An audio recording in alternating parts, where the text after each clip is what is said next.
August 1945. The Pacific air smelled of diesel, mud, and surrender. A convoy of Allied trucks rattled down a ruined road near Manila, engines coughing through the heat. In the back, dozens of Japanese women sat pressed together, nurses, clerks, and field assistants of the fallen empire. Their faces were blank, lips dry, hands clutching their uniforms like armor. They had been told that capture meant dishonor, torture, or worse. Death would be the merciful end. As the truck stopped near a barbed wire compound, the women braced for the sound of rifles. None came. Instead, an American soldier shouted something, not a threat but an instruction. The women were led toward a low building made of rough timber and corrugated steel. Inside, they smelled something warm and unfamiliar. Cooked food. Steam rose from pots lined along a wooden table. An Allied cook ladled rice into tin bowls, the scent of broth drifting through the humid air. The women froze. They could not understand why the enemy was feeding them. One hesitated, trembling, then took a spoonful, and the world she knew collapsed. What began in terror would soon become one of the most quietly human moments of the entire war. For years, Imperial Japan had built an empire not only of armies, but of belief. From the first days of the war, the government, the schools, and the press all fed the same message into every home. Surrender was worse than death. The concept of seppuku had been romanticized into patriotism. Teachers told children that Allied soldiers were beasts, that capture meant mutilation, humiliation, and slow execution. Women were taught to carry grenades or cyanide, to die before falling into foreign hands. The idea of mercy was painted as deception. To be captured was to become something less than human. When the Emperor announced Japan's surrender on August 15, 1945, that world of certainty shattered overnight. Across the Pacific, in scattered island outposts and bombed cities, thousands of Japanese soldiers and civilians were suddenly without orders, leaders, or purpose. For many women who had followed the army, nurses, typists, clerks, and even comfort workers, surrender felt like walking into the mouth of death. They had served the army's vision of purity and discipline. Now, stripped of that identity, they waited for vengeance. The Allied advance into the Philippines had been brutal. Manila was a ghost city, burned and hollowed by months of fighting. When American and Filipino troops finally took control, they found wreckage. Hospitals reduced to shells, corpses unburied, whole districts flattened. In that landscape of ruin, they also found survivors. Hundreds of Japanese prisoners, many of them women, huddled in makeshift shelters. Their eyes were wide, skin yellowed by starvation and disease. Some held their hands out to surrender, others simply collapsed. To the Allied soldiers who had fought their way through the Pacific, these captives were more than enemies. They were symbols of a propaganda war that had dehumanized both sides. The soldiers had seen their own comrades tortured in Japanese camps. They had carried rage like a weapon. Yet when they saw these women, frail, trembling, and barely able to stand, something shifted. The war had ended, but its cruelty still echoed in every silence. The only way to break it was to act differently. Allied command issued strict directives. Prisoners, regardless of nationality or gender, were to be treated according to the Geneva Convention. This was not just policy, it was a statement. The world had to see that democracy had defeated barbarism without becoming it.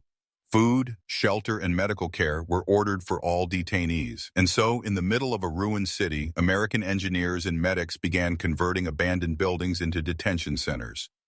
These were not luxury camps. They were temporary, crude, and overcrowded. But compared to the prison camps the Allies had liberated, they were humane. Wooden floors were swept, barrels filled with water, kitchens set up with salvage stoves. Filipino laborers helped rebuild fences while American cooks prepared rations. The air was still thick with smoke from distant fires, but inside the camp the rules were simple. No beatings, no revenge, no humiliation. When the Japanese women were brought in, they expected immediate punishment. Some fainted when guards reached for them, believing it to be the start of torture. Others clutched rosaries or photos of the emperor, whispering prayers for quick death. But the guards simply handed them soap, towels, and instructions to register their names. Many could not understand the language, yet they understood the tone, calm, procedural, almost indifferent. It was the first crack in the wall of fear. Still, they could not believe kindness was real. Even when food was served, rice, canned vegetables, watery broth, they waited for the catch. They thought it was poison or a cruel test. A few refused to eat, too proud or too terrified. The guards didn't force them. They just kept offering. Outside the wire, Manila's markets were reopening under military supervision. Children ran barefoot through the ruins. Merchants traded salvaged goods. The war had ended, but its moral weight pressed heavily on both victors and vanquished. Inside the camp, the women's silence began to soften. Hunger overcame suspicion. Slowly, spoons lifted, bowls emptied.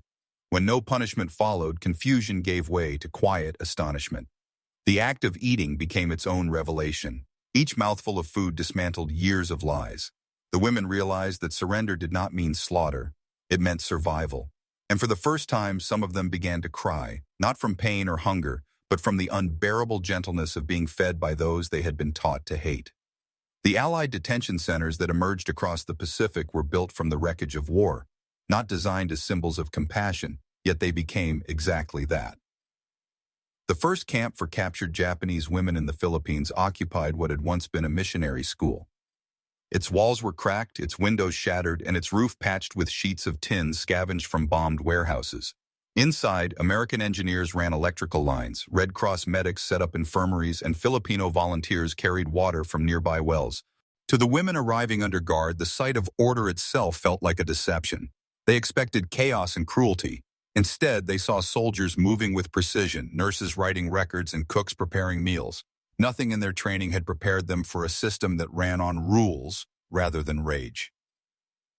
The camp commander, a middle-aged American officer named Major Lewis in surviving records, instructed his men clearly, "Discipline is not anger. Remember who we are." His order, written on a single sheet of paper pinned to the mess hall wall, captured the strange moral balance of that moment.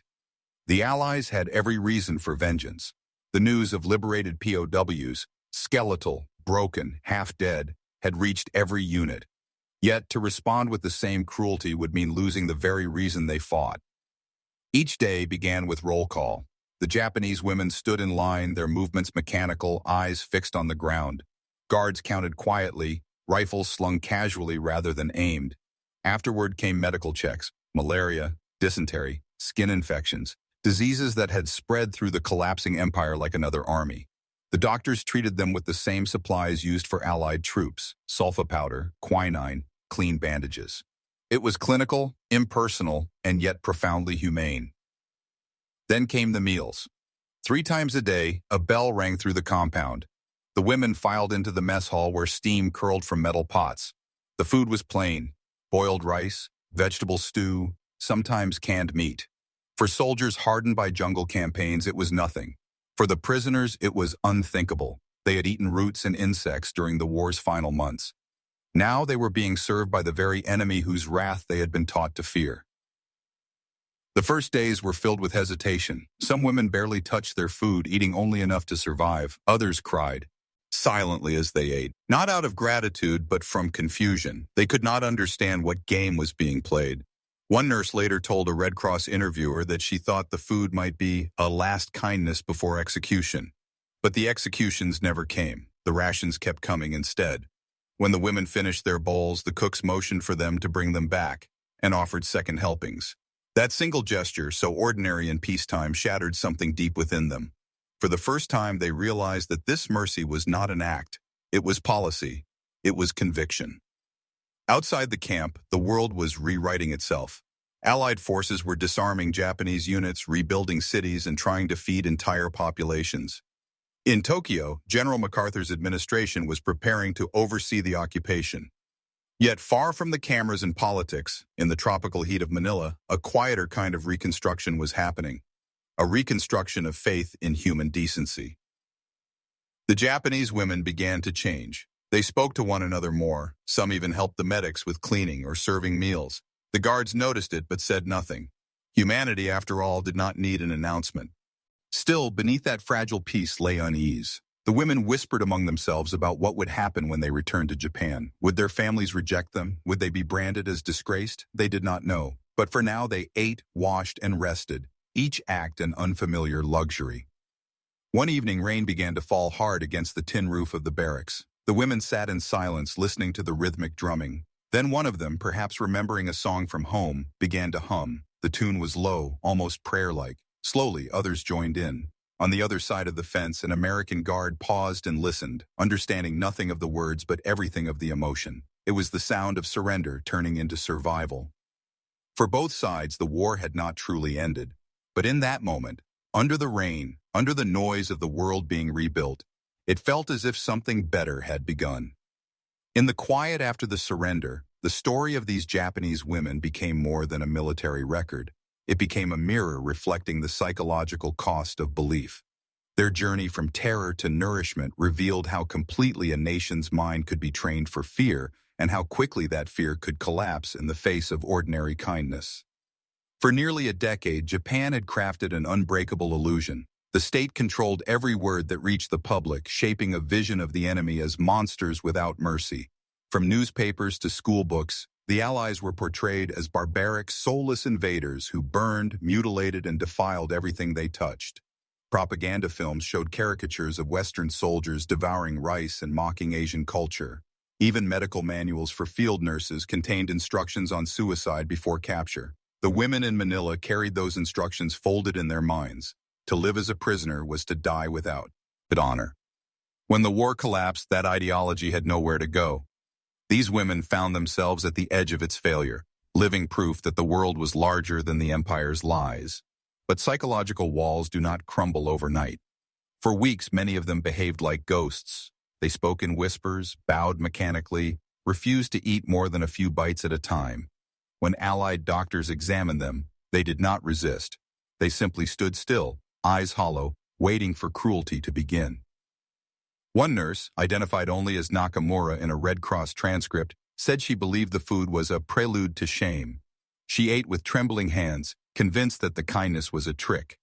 Yet as days passed and no harm came, her body began to heal faster than her mind could understand. She later admitted that the moment she accepted a second helping of rice, she felt something inside her fracture, not from pain, but from disbelief. It was the moment the enemy became human.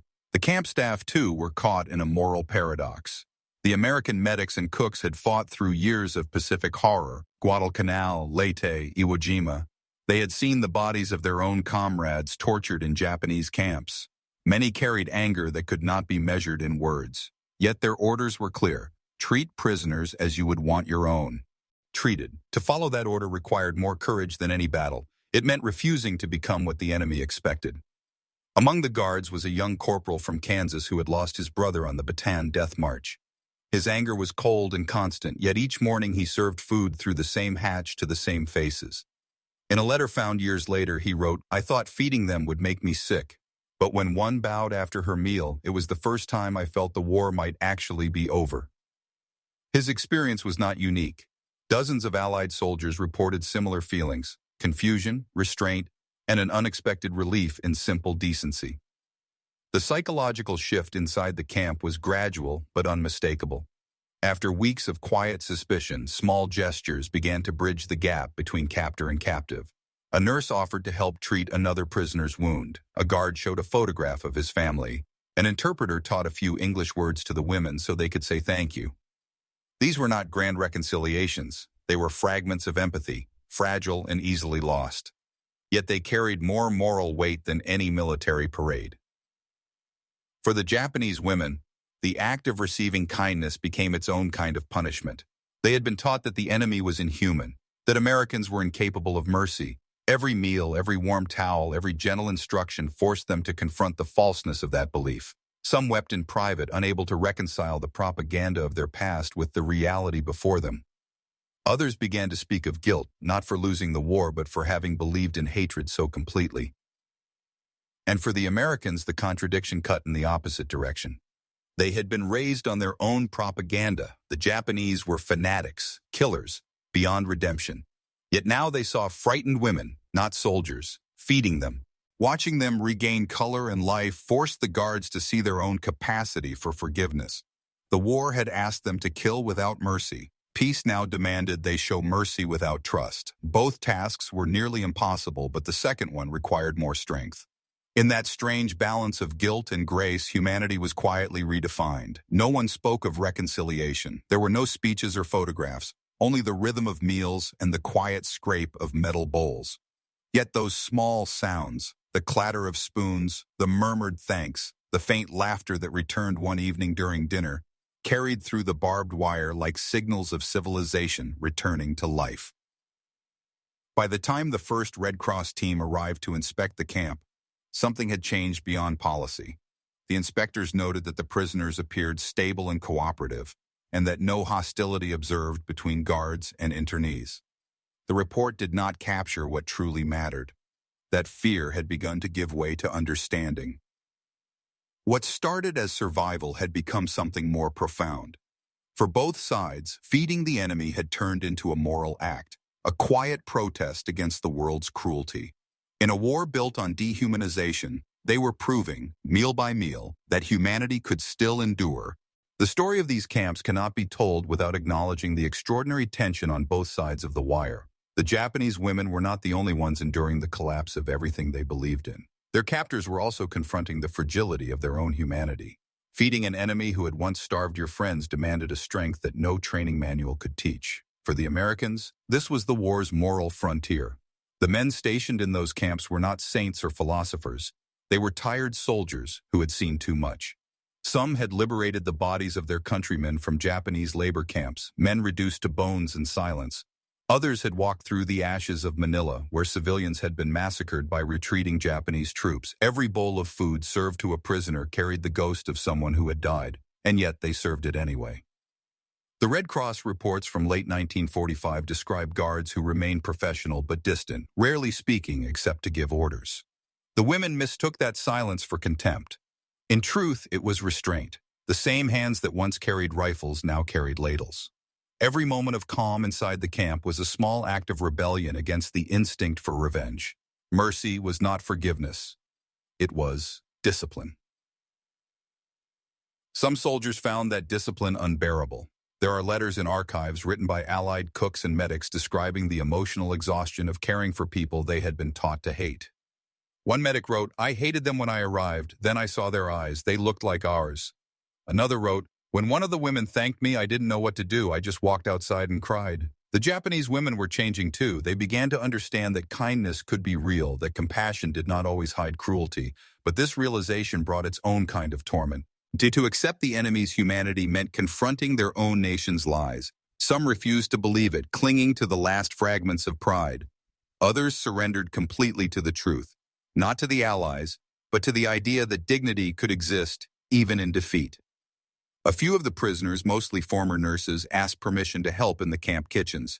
At first, the Americans hesitated, fearing contamination or espionage, but hunger for purpose overcame caution. Soon, Japanese women stood beside American cooks, chopping vegetables, washing pots, handing out rations. They worked in silence at first, but eventually gestures replaced words, a nod of thanks, a shared rhythm of movement. The same kitchen that had once symbolized fear became the birthplace of trust. There was a moment one afternoon that several witnesses later remembered. It was during a food delivery from the main supply depot. A group of Japanese women, escorted by guards, unloaded crates from a truck. One of the women, frail and trembling, dropped a wooden crate. It burst open, scattering cans across the mud. Instinctively, a nearby American soldier bent down and helped her gather them. For a second, their hands touched. She bowed. He nodded. No words passed between them, but in that brief human exchange, years of propaganda fell apart. The guards began noticing that the women would sometimes hum softly while working, old folk songs from home, lullabies about snow and mountains. The Americans didn't know the words, but the melodies were haunting. Some of them began to whistle along, out of tune but sincere. It was in those small, unguarded moments that both sides realized what the war had almost destroyed, the ordinary peace of being human. Yet the miracle of compassion did not erase the past. There were nights when the women cried themselves to sleep, remembering the faces of soldiers who never returned. There were guards who clenched their fists in the dark, remembering the screams of their friends on Bataan or Okinawa. Humanity was not a constant light. It flickered, threatened by memory, but it survived. Outside the camp, the Philippines struggled to heal. Manila was slowly rebuilding under Allied supervision, its streets filled with rubble and orphans. In contrast, the camp became an island of uneasy order, a place where enemies shared routines, meals, and moments of silence. It stood as proof that civilization was not a thing rebuilt with concrete, but with restraint. By early 1946, the women's health had improved.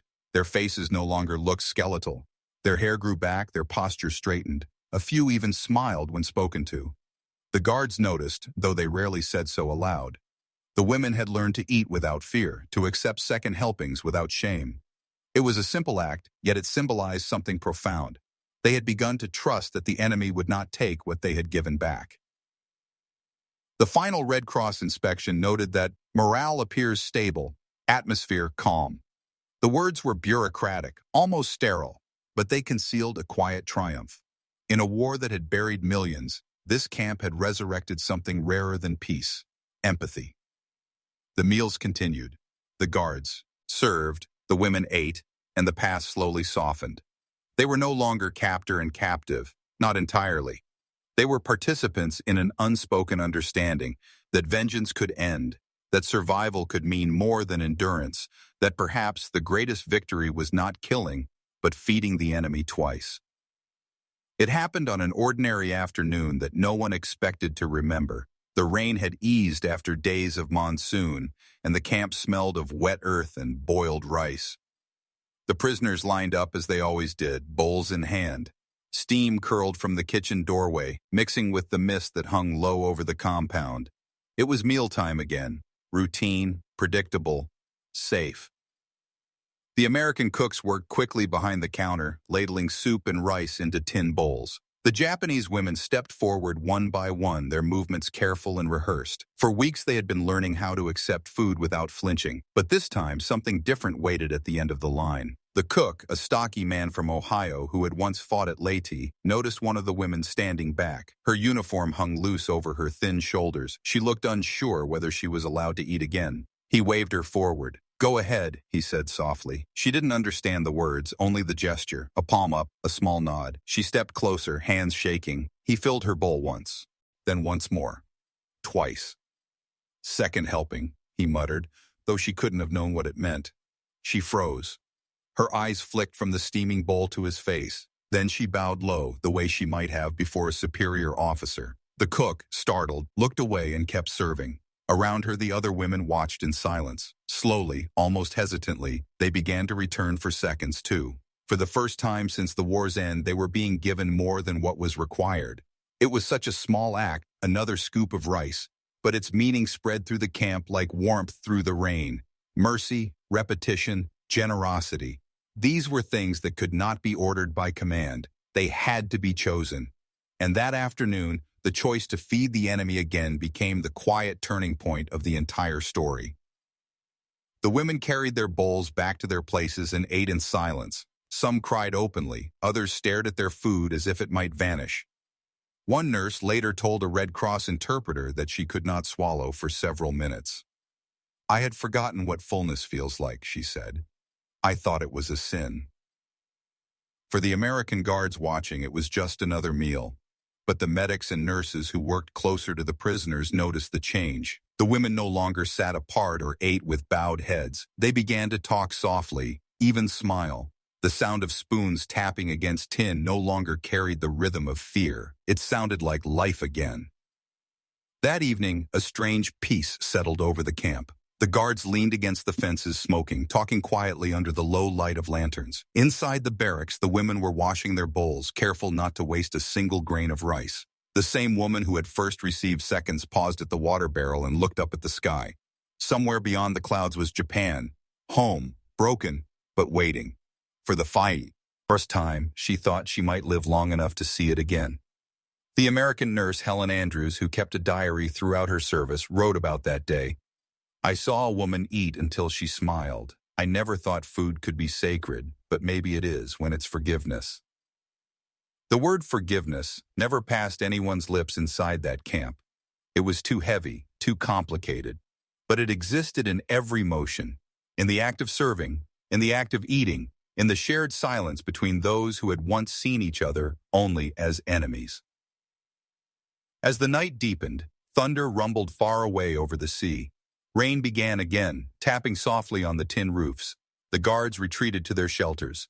Inside the barracks, the women lay on their thin mattresses, hands resting over their stomachs, not in prayer this time, but in quiet disbelief. They had expected death. Instead, they had been given warmth, food, and something they could not yet name: It wasn't peace, not yet. It wasn't redemption either. But it was proof that mercy could exist in the ruins of hate, that one small act of generosity could turn the world upside down. Outside, the lanterns flickered in the rain, their light reflecting off puddles like soft, trembling stars. And somewhere in the distance, a soldier who had once fought in the Pacific leaned against his post, listening to the rain and realizing he felt lighter than he had in years. The war was ending, not in speeches, not in victory parades, but here, one bowl at a time. The next morning began like any other. A whistle at dawn, the slow shuffle of feet, and the faint smell of smoke from the kitchen fire. But beneath the routine, something invisible had changed. The women no longer walked like ghosts. They stood a little straighter, their steps steadier. Hunger was no longer gnawing at their bones. Fear had loosened its grip. Even the guards noticed the difference. The camp had grown quieter, not with tension, but with calm. The second helpings became a ritual. No one announced it, no orders were given, yet every meal ended the same way. The cooks, without ceremony, filled bowls twice. The women hesitated less each day. What had begun as confusion slowly became acceptance, then gratitude. They started greeting the guards with small bows, not out of obedience, but acknowledgement. The Americans responded with nods or faint smiles. The invisible wall between captor and captive was beginning to dissolve. In the humid air of the Philippine mornings, kindness had become its own kind of rebellion. Against the memory of torture camps, against the machinery of hate, against the old voices that said compassion was weakness. These soldiers and these women, both products of total war, had stumbled into something fragile and miraculous, the rediscovery of decency. There were moments when the transformation became visible even to those who refused to speak of it. A Japanese nurse, once skeletal and withdrawn, began volunteering at the infirmary to assist the American medics. Her English was limited, but her hands were steady. She cleaned wounds, prepared bandages, and for the first time since capture, looked the guards in the eyes. One of the Americans later said, "I didn't see an enemy that day, I saw a nurse." Acts like that multiplied quietly. The women began sweeping the barracks without being told. They folded blankets with military precision. Some even laughed together as they worked, their voices thin but real. The Americans, hardened by years of killing, found themselves watching in silence, unsure how to feel. Mercy, it turned out, was harder to handle than rage. The second helpings became more than food. They became a language. In every scoop of rice, every ladle of broth, there was a message unspoken but universally understood. You are alive. You still matter. For the women who had once believed that surrender erased all worth, those words were salvation. One afternoon, a Red Cross delegation arrived to inspect the camp. The officers walked through the gates, noting cleanliness, ration distribution, and medical care. When they entered the mess hall, they found the women seated neatly, eating. The lead inspector paused, observing how one of the cooks offered a refill without being asked. The woman bowed, took it, and smiled. A quiet, human moment. The inspector later wrote in his report, "Morale appears unusually stable, evidence of mutual respect." It was bureaucratic phrasing for something much deeper. Outside, the guards were cleaning their rifles, weapons now rusting from disuse. One of them, a Marine named Robert Hale, had lost his younger brother in the Pacific. He hadn't spoken much since arriving at the camp. That day, he leaned on his rifle and watched as the prisoners carried their empty bowls back to the kitchen. Later, he wrote in a letter home, "I served them food today and realized that hate doesn't fill anything, not even the stomach." That line would never appear in any official document, but it captured the truth of that moment. The war had turned men into machines and women into symbols. But here, stripped of uniforms and orders, they were simply human again, hungry, tired, grateful. The second helping of rice was not charity. It was proof that the world could still choose compassion. When evening fell, the camp glowed with a strange serenity. Rain drizzled over the tin roofs. The women gathered near the barracks window, listening to faint music drifting from a guard's radio. A slow American tune, distant and melancholy. Some of them hummed along, not knowing the words, but understanding the tone. In that sound, half song, half silence, the war felt far away. There were no flags, no slogans, no empires, only people, breathing in the same humid air, sharing the same hunger for peace. The next morning, the cooks served the last meal before transport orders arrived. As the women ate, one of them stood, bowed deeply to the men at the counter, and said softly in broken English, "Thank you, second time." The room went still. The words hung there, simple and perfect. A few soldiers turned away, hiding their emotion. And in that fragile moment, it became clear that something extraordinary had happened in that forgotten corner of the world. Mercy had crossed enemy lines. Humanity had survived its own destruction. No one took a photograph. No headline would ever tell the story. But for those who witnessed it, for those who gave and received that second helping, it became the quiet moment when World War II truly ended. The sea voyage back to Japan began under a pale sunrise. The ships were gray and quiet, their decks lined with rows of passengers who had no idea what awaited them. The Japanese women stood near the railing, their Allied-issued blankets wrapped around their shoulders, eyes fixed on the endless horizon. Behind them, the camp had disappeared into the humid mist of the Philippines. The barbed wire, the soup kitchens, the strange sound of English voices calling them by name. They were leaving behind the place where they had first eaten without fear. The journey home lasted weeks. The women slept in cramped bunks, their meals rationed but consistent. American and Australian medics checked on them daily. The same discipline that had governed the camps followed them onto the ships. The rules were strict, but the treatment was fair. The nurses distributed vitamins, water, and clean bandages. At night, when the engines hummed and the sea stretched dark and infinite, some of the women whispered to each other about the camp, about the food, the laughter, the quiet decency they had witnessed. "The enemy fed us twice," one said softly, her voice half disbelief, half gratitude. When the ships finally reached Japan, the women saw a nation that barely resembled the one they had left. The ports were broken, the air thick with ash and coal smoke. Cities lay in ruins, factories gutted, and entire neighborhoods flattened by firebombing. Yet amidst that devastation, they saw something familiar: people rebuilding, sweeping streets, cooking over open fires. The sight should have brought comfort. Instead, it brought a new kind of fear. They had survived the war, but survival itself had become a kind of shame. Japanese society, steeped in the code of Bushido and the myth of honorable death, had no language for women who had surrendered. They were viewed not as survivors, but as reminders of defeat. When they stepped off the ships, officials took their names and medical records but avoided their eyes. There were no embraces, no homecoming banners, only silence. Many returned to families who refused to ask questions. Others found their homes gone, their relatives dead. The war had erased their old lives. Captivity had erased their honor. Some of the women tried to tell their stories. They spoke of the Americans who had fed them, the nurses who had treated their wounds, the second helpings that had made them weep. But few believed them. The image of the enemy as a merciless barbarian was too deeply carved into Japan's consciousness. To admit that the Americans had shown mercy was to admit that everything they had been taught about purity and pride was a lie. So the women stayed silent. They buried their stories under daily routines: cooking, nursing, teaching, raising children. Only in the quiet how then. Hours of the night did memory return, carrying the smell of soup and rice, the sound of rain on tin, and the shock of kindness that had changed them forever. For the Allied personnel, the memory also lingered, though few spoke of it. The soldiers and medics who had served at those camps carried the contradiction for years. They had fed the same people whose army had once executed their friends. Yet strangely, those acts of mercy gave them more peace than any victory ever had.